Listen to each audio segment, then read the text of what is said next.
Hello friends, आपका स्वागत है अधिकार एजुकेशन में। और हम लोग आज देख रहे हैं 9th क्लास बिहार बोर्ड के लोकतांत्रिक राजनीति का 5वां चैप्टर, जो कि है संसदीय लोकतंत्र की संस्थाएं। इससे पहले इस क्लास का 4 वीडियो अपलोड हो चुका है।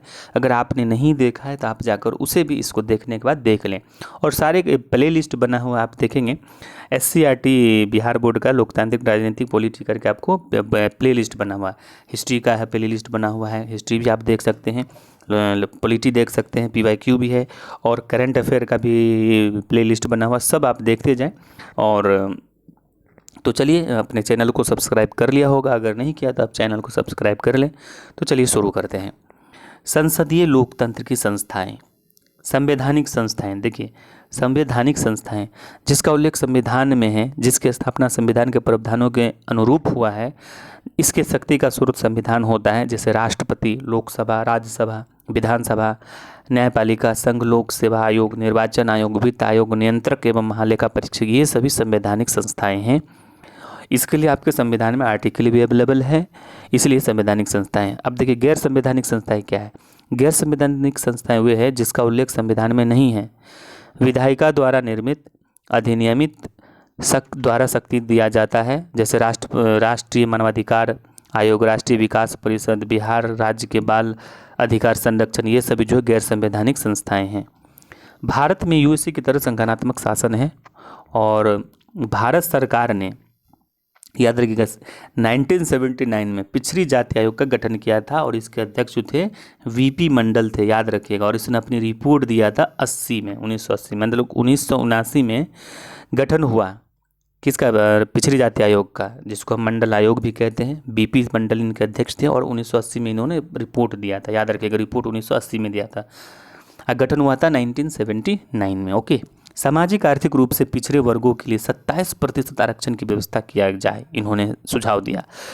1989 में लोकसभा चुनाव में जनता दल ने इसे चुनावी घोषणा पत्र में शामिल किया और इंदिरा साहनी बनाम भारत सरकार मामला का ये बना, केस बना। ठीक है, तो 27% आरक्षण की सिफारिश की गई। सुप्रीम कोर्ट के 11 न्यायाधीशों ने बहुमत के आधार पर इसको जो है वैध बताया।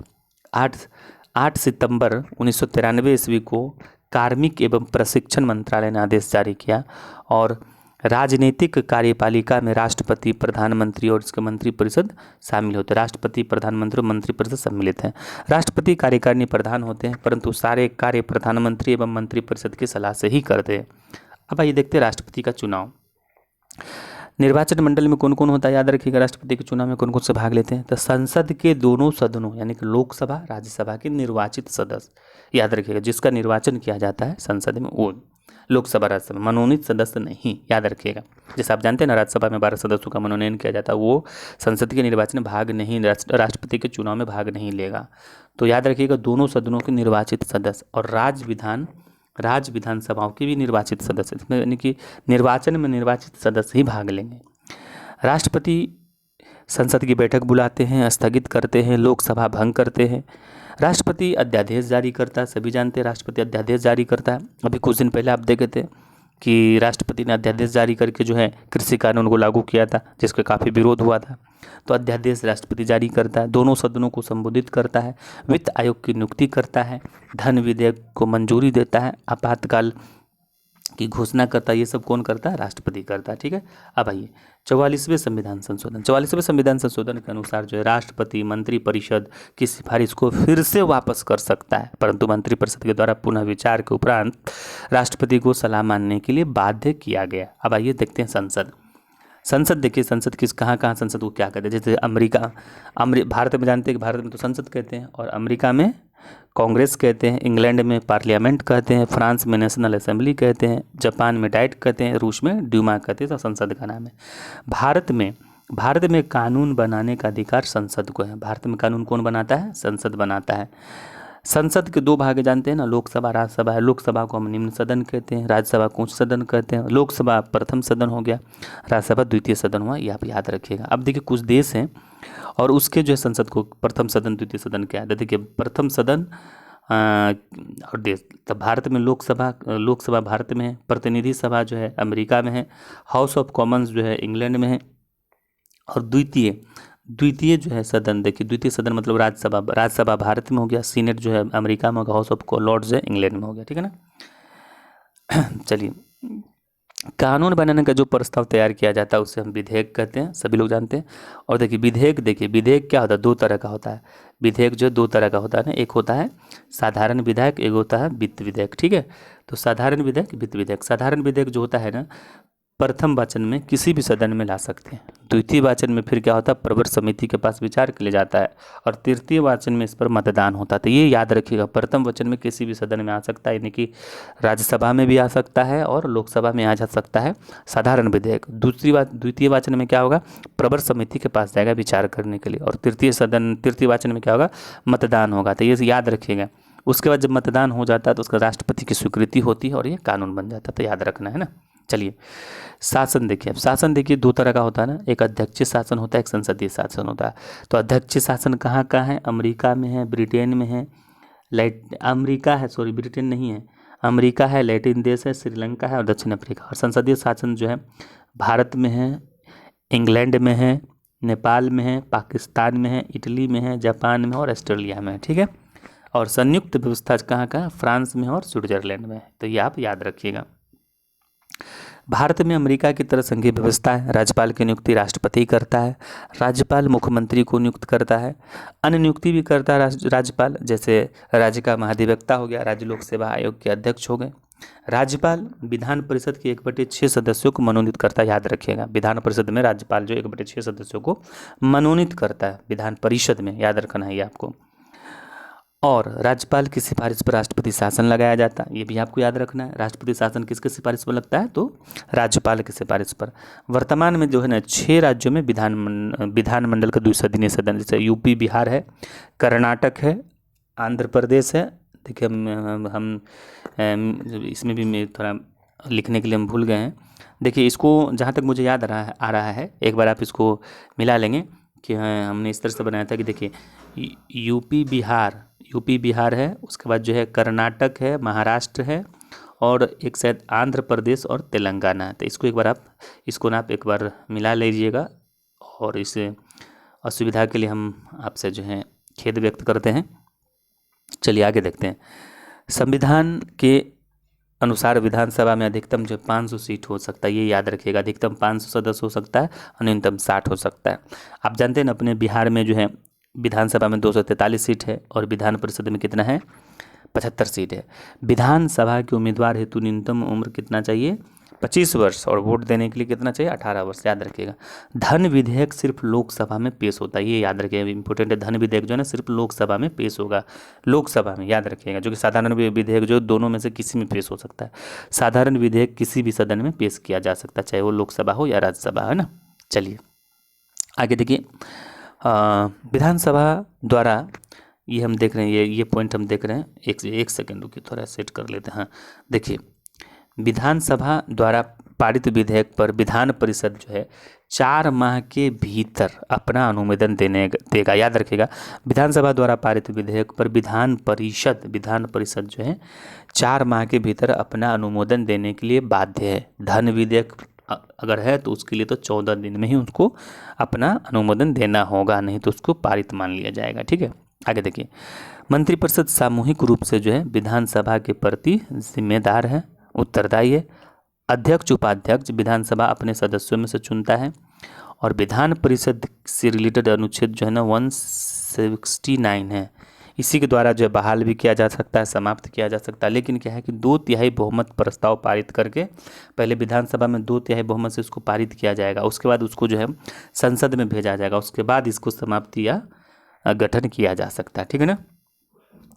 विधान परिषद के सदस्य संख्या न्यूनतम जो है कितना होना चाहिए, 40 हो जाए। देखिए विधानसभा में न्यूनतम जो होना चाहिए 60, लेकिन विधान परिषद में न्यूनतम 40 होना चाहिए, और अधिकतम कितना होना चाहिए, कुल सदस्यों का 1/3, जबकि विधानसभा में अधिकतम कितना 500, इसको याद रखना आपको।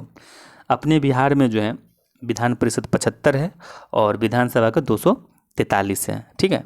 अब देखिए विधान परिषद का कुछ इंपॉर्टेंट फैक्ट है, ये आपको याद रखना है। जैसे देखिए 1/3 भाग जो स्थानीय संस्थाओं द्वारा निर्वाचित होता है, 1/3 भाग विधानसभा के सदस्यों द्वारा, 1/12 भाग, याद रखिएगा, 1/12 भाग जो है ना विश्वविद्यालय के स्नातकों द्वारा, आप स्नातक हैं तो आप भी देते होंगे, और 1/12 भाग माध्यमिक विद्यालय के कॉलेजों के विश्वविद्यालय के, जैसे आप माध्यमिक विद्यालय के बनेंगे शिक्षक तो आप भी 1/12 में आ जाएंगे, ठीक है।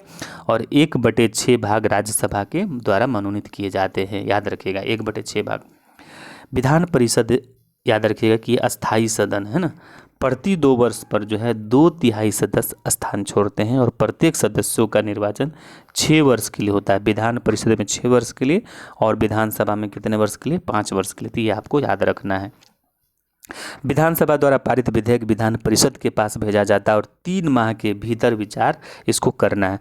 अगर विधान परिषद संशोधन के लिए वापस करती है और उस विधेयक को विधानसभा द्वारा पास करके भेजी जाती है तो 1 माह के भीतर विधान परिषद उस विधेयक को पास करे या न करे, विधेयक को राज्यपाल के पास स्वीकृति के लिए भेज दिया जाता है। अब देखिए कुछ न्यायपालिका के बारे में देख लेते हैं। हम जानते हैं सर्वोच्च न्यायालय है जो कि दिल्ली में है, राज्यों का उच्च न्यायालय सभी का, जैसे अपने पटना है कोर्ट अपना है पटना में, राज्यों के जिलों में सभी जिलों में भी न्यायालय होता है ना।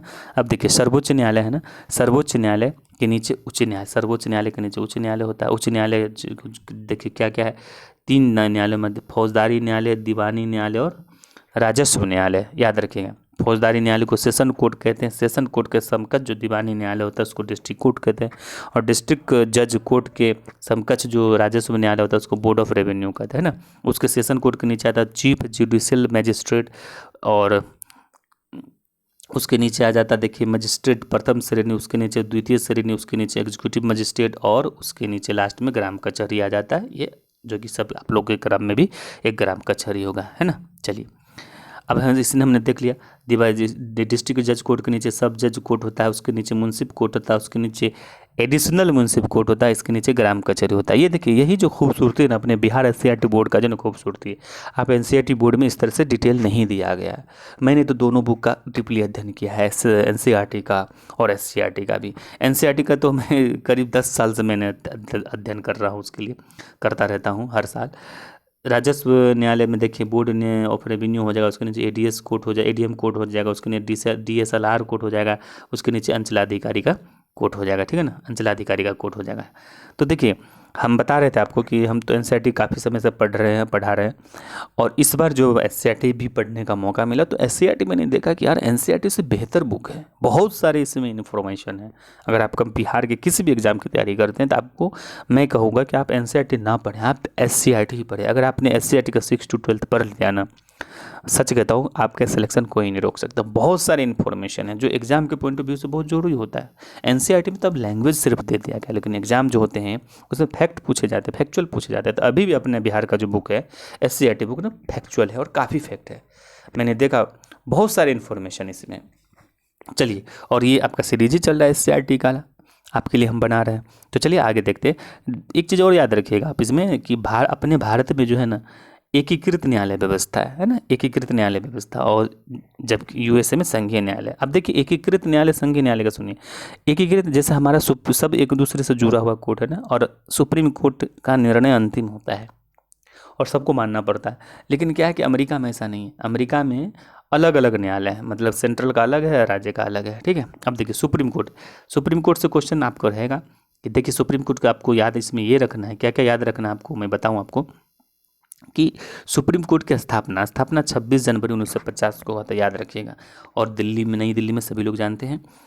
न्यायाधीश की योग्यता देखिए, न्यायाधीशों की योग्यता क्या होना चाहिए सुप्रीम कोर्ट के लिए, सबसे पहले तो भारत का नागरिक होना चाहिए, तो सब जानते हैं। लेकिन आप देखिए आगे बोला जो ये याद रखिए कि कम से कम 5 वर्ष किसी उच्च न्यायालय में न्यायाधीश रहा हो, याद रखिएगा 5 वर्ष किसी उच्च न्यायालय में न्यायाधीश रहा हो, या कम से कम 10 वर्ष किसी उच्च न्यायालय में वकालत किया होगा, और साथ ही साथ राष्ट्रपति महोदय की नज़र में वो कानूनविद भी हो।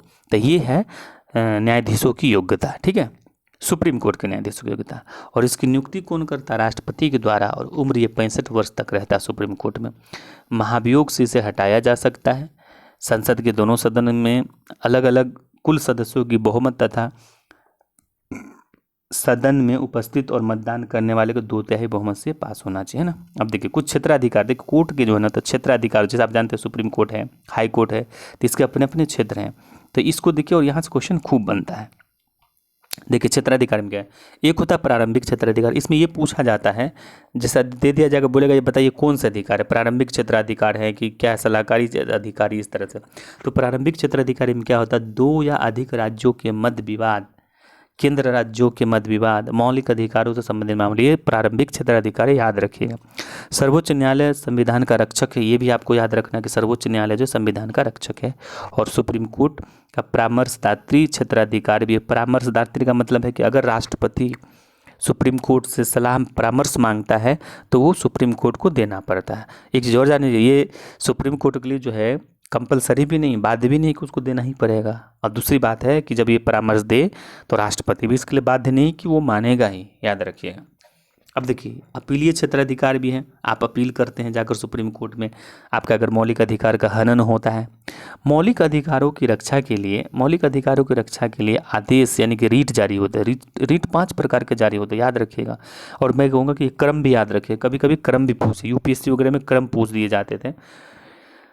देखिए बंदी प्रत्यक्षीकरण, परमादेश, प्रतिषेध, अधिकार परीक्षा, उत्प्रेषण। हम लोग एक बार यूपीएससी का एग्जाम दे रहे हैं तो उसमें ये प्रीलिम्स में ये पूछा गया था और ये क्रम दे दिया गया था, 4 था क्रम, तो ये क्रम याद रखिएगा, बंदी प्रत्यक्षीकरण, परमादेश, प्रतिषेध, अधिकार परीक्षा और उत्प्रेषण, ये था 5 प्रकार के रीट जारी किए जाते हैं। अब देखिए 42वें संविधान संशोधन द्वारा सुप्रीम कोर्ट की स्वतंत्रता पर कुछ अंकुश लगाने की चेष्टा की गई, लेकिन 43वें संशोधन द्वारा जो है स्वतंत्रता की पुनर्स्थापित कर दिया गया। और पुनः 44वें संविधान संशोधन द्वारा सुप्रीम कोर्ट को क्षेत्राधिकार में कुछ परिवर्तन भी किए गए। अब देखिए आते हैं हाई कोर्ट में। पटना हाई कोर्ट की स्थापना आप जानते हैं ना, 1 मार्च 1916 को हुआ था, इसको याद रखिएगा। उच्च न्यायालय के मुख्य न्यायाधीश तथा अन्य न्यायाधीशों की नियुक्ति भी राष्ट्रपति करता है और सुप्रीम कोर्ट के मुख्य न्यायाधीश तथा संबंधित राज्य के राज्यपाल की सलाह से, याद रखिएगा। उच्च न्यायालय यानी कि हाई कोर्ट के न्यायाधीशों की नियुक्ति कौन करता है, राष्ट्रपति करता है, लेकिन सुप्रीम कोर्ट के मुख्य न्यायाधीश और राज्य से जिस राज्य का हाई कोर्ट है वहाँ के राज्यपाल से सलाह लेने के बाद करता है। हाई कोर्ट के न्यायाधीशों की योग्यता वही है, भारत का नागरिक होगा, लेकिन 5 वर्ष तक किसी न्यायिक पद पर वो रहा हो और 10 वर्ष तक कहीं हाई कोर्ट में वकालत किया होगा। हाई कोर्ट के न्यायाधीश की उम्र जो है 62 वर्ष है, याद रखिएगा। ये एक बार बीपीएससी में पूछा गया था ये क्वेश्चन, बहुत सारे लोग कन्फ्यूज गलत करके आ गए थे, तो याद रखिएगा सुप्रीम कोर्ट में 65 वर्ष और हाई कोर्ट में 62 वर्ष है ना। राष्ट्रपति जो है CJI मतलब चीफ जस्टिस ऑफ इंडिया, मुख्य न्यायाधीश के परामर्श से हाई कोर्ट के न्यायाधीशों की अन्य हाई कोर्ट में तबादला भी कर सकता है। उच्च न्यायालय में न्यायाधीशों के अवकाश प्राप्त करने के बाद किसी भी न्यायालय में वकालत नहीं कर सकता। उच्च न्यायालय के न्यायाधीश जब अवकाश ग्रहण कर लेंगे तो कहीं भी वकालत नहीं कर सकता। अब देखिए हाई कोर्ट के क्षेत्राधिकार क्या है, एक चीज़ याद रखिएगा, हाई कोर्ट के क्षेत्राधिकार जो है सुप्रीम कोर्ट से ज़्यादा है। अब देखिए इसके प्रारंभिक क्षेत्राधिकार हमने सुप्रीम कोर्ट के प्रारंभिक क्षेत्राधिकार में क्या क्या देखा। प्रारंभिक क्षेत्राधिकार में देखा कि 2 या अधिक राज्यों के बीच जब विवाद हो, चाहे 2 राज्यों के बीच तहत विवाद हो, तो ये सब है। और एक मौलिक अधिकार वाला था, ये सब प्रारंभिक क्षेत्राधिकार में। लेकिन हाई कोर्ट का प्रारंभिक क्षेत्राधिकार में क्या आ जाएगा, मौलिक अधिकार संबंधित मामले। अब जानते हैं ना मौलिक अधिकार संबंधित मामले, अगर आपके मौलिक अधिकारों का हनन होता है तो आप सुप्रीम कोर्ट और हाई कोर्ट दोनों में जगह जा सकते हैं डायरेक्ट, ठीक है। और इसके अलावा जो इसका क्षेत्राधिकार बढ़ जाता है वो देखिए तलाक है, वसीयत है, मानहानि मामले में, जो कि इस मामले में आप सुप्रीम कोर्ट में नहीं जा सकते। इसीलिए कहा जाता है कि प्रारंभिक क्षेत्राधिकार जो है सुप्रीम कोर्ट से ज़्यादा हाई कोर्ट को दिया गया। तलाक, वसीयतनामा, मानहानि आदि के लिए भी आप प्रारंभिक क्षेत्राधिकारी में आ जाता है हाई कोर्ट का।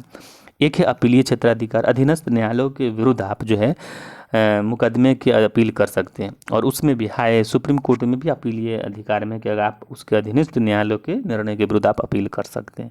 और इसमें भी कि हाई कोर्ट में भी है कि अधीनस्थ न्यायालयों के विरुद्ध निर्णय के विरुद्ध अपील कर सकते हैं ना। लेकिन अपील जो कीजिएगा ऐसा नहीं कि मनमर्जी, इसके शर्त है कि 5000 से अधिक की दीवानी मुकदमा हो, 4 वर्ष से अधिक का कारावास हो गया, फांसी की सज़ा दी गई होगी, संविधान का व्याख्या का प्रश्न हो, तब जाकर अपील कर सकते। कुछ इंपॉर्टेंट पॉइंट्स है इसमें, वो लेकिन बराबर परीक्षा में एग्जाम में पूछे जाते हैं कि 42वें संविधान, पहले तो याद रखिए कि 42वां संविधान संशोधन जो हुआ था 1976 में हुआ था। इसके द्वारा क्या किया गया, कैबिनेट शब्द का पहली बार प्रयोग किया गया और राष्ट्रपति को मंत्रिपरिषद की सलाह मानने के लिए बाध्य कर दिया गया था 42वें संविधान संशोधन। और देखिए, राष्ट्रपति चुनाव के लिए उम्मीदवारों को जमानत राशि जो है ना 15,000 जमा करना है और उसके लिए 50 प्रस्तावक होना जरूरी है और 50 अनुमोदक होना जरूरी, तो याद रखिएगा राष्ट्रपति के लिए। सदन के कुल सदस्यों का 1/4 सदस्य यानी कि 25% सदस्य हस्ताक्षर सहित महाभियोग के प्रति प्रस्ताव लाने के पूर्व जो 14 दिन पूर्व सदन के अध्यक्ष को याद रखिएगा, अगर उस पर महाभियोग लाया जाता है राष्ट्रपति पे, तो सदन के 1/4, याद रखिएगा 1/4 वर्ड यूज यानी कि 25% है, याद रखिएगा 1/4 सदस्य का हस्ताक्षर जरूरी है और प्रस्ताव लाने से 14 दिन पूर्व सदन के अध्यक्ष को देना पड़ेगा, है ना। तो चलिए एक बार और इसको पढ़ देते कि सदन के कुल संख्या 1/4 सदस्य हस्ताक्षर सहित महाभियोग के प्रति प्रस्ताव करने वाले दिन से 14 दिन पूर्व सदन के अध्यक्ष को देना आवश्यक होगा। नेक्स्ट है कि संसद और विधानसभा के मनोनीत सदस्य राष्ट्रपति के चुनाव में भाग नहीं लेते, लेकिन महाभियोग जब लगेगा तो हटाने में भाग लेगा, याद रखिएगा। हमने देखा था ऊपर में कि राष्ट्रपति के चुनाव में मनोनीत सदस्य भाग नहीं लेते लेकिन इसमें लेंगे। और एक चीज़ याद रखिएगा कि विधानसभा के निर्वाचित सदस्य जो है राष्ट्रपति के चुनाव में भाग लेते हैं, लेकिन हटाने में वो भाग नहीं लेंगे, ठीक है ना। चलिए आगे है 1978 ईस्वी में मोरारजी देसाई ने बाबू जगजीवन राम को और चौधरी चरण सिंह को उप प्रधानमंत्री बनाया था और 1990 में चंद्रशेखर ने चौधरी देवीलाल को उप प्रधानमंत्री नियुक्त किया और 2002 में अटल बिहारी वाजपेयी ने लाल कृष्ण आडवाणी को उप प्रधानमंत्री नियुक्त किया। एनवी गाडगिल ने कहा था कि स्टेटमेंट है, याद रखिएगा कि प्रधानमंत्री का अधिकार इतने अधिक हैं कि यदि स्वभाव से वह प्रजातांत्रिक विचारधारा का नहीं है तो निरंकुश बन जाने का बहुत आशंका है। अभी तक कितने जो है बने हैं व्यक्ति के रूप में, आप यहाँ देख लीजिएगा, कहीं से अपडेट कर लीजिएगा, और राष्ट्रपति के रूप कितने हैं ये भी कर लीजिएगा, ठीक है। कुछ काम आपके लिए भी छोड़ देते हैं कि कुछ आप भी दिमाग लगाएं, ठीक है। और आसानी काम है, बच्चों वाली नर्सरी क्लास वाली काम मैंने दिया आपको, फिल इन द ब्लैंक्स, खाली जगह को भरो, ठीक है। ओके चलिए अब देखिए, राज्यसभा में उपस्थित सदस्यों के 2/3 सदस्यों द्वारा बहुमत से पारित प्रस्ताव द्वारा भी ले अखिल भारतीय सेवा की स्थापना की जा सकती है। मतलब राज्यसभा में उपस्थित सदस्य जो है 2/3 सदस्य अगर बहुमत से पारित कर दे कोई प्रस्ताव तो अखिल भारतीय सेवा का स्थापना कर सकता है। जैसे अभी अखिल भारतीय सेवा क्या है, IAS हो गया अखिल भारतीय सेवा, IPS हो गया अखिल भारतीय सेवा, और एक IFS इंडियन फॉरेस्ट सर्विस, ये अभी 3 अभी हमारा अखिल भारतीय सेवा है। तो इसी तरह से अगर राज्यसभा चाहे तो कोई नया को भी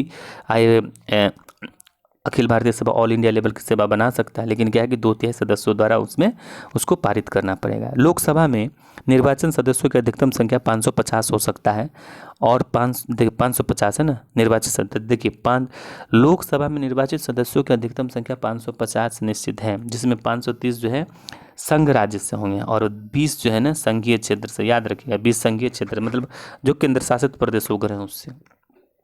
2001 में संविधान संशोधन द्वारा, ये भी याद रखिएगा बहुत इंपॉर्टेंट पॉइंट सब है ये, 2001 में संविधान संशोधन द्वारा 2026 तक लोकसभा एवं राज्यसभा के कुल संख्या में परिवर्तन नहीं किया जा सकता।